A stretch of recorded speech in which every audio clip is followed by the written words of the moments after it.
फार तरुणांचा या राजकारणाकडे बघण्याचा दृष्टिकोन खूप बदललेला आहे.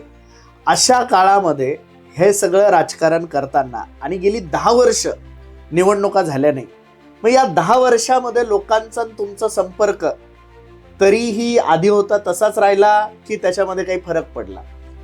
उलट निवडणुकीनंतर माझा संपर्क जास्त वाढला त्यांच्याशी. अच्छा. कारण की मला ज्या लोकांनी 1 रुपये न घेता हे जे मला म्हणजे त्यांनी एक प्रतिष्ठा प्राप्त करून दिली, तर माझं कर्तव्य झालं की मी त्यांच्या निवडणुकीनंतरही मी त्यांच्या सेवेत राहिलो, निवडणुकीनंतर मी त्यांच्या संपर्कात राहिलो आणि निवडणुकीनंतर मी त्यांच्या सुखदुःखात राहिलो आणि तोच टेम्पो मी आजपर्यंत त्यांच्यासोबत कायम आहे माझा. कारण कधी मी राजकारण म्हणून त्यांच्याशी अटॅच झालोच नाही. मी त्यांच्याशी एक समाजकारण, एक कौटुंबिक नातं म्हणून अटॅच झालो. राजकारण हा माझ्यासाठी दुय्यम पाठ झाला. सर्वप्रथम त्यांच्याशी मी जोडला गेलो. क्या बात.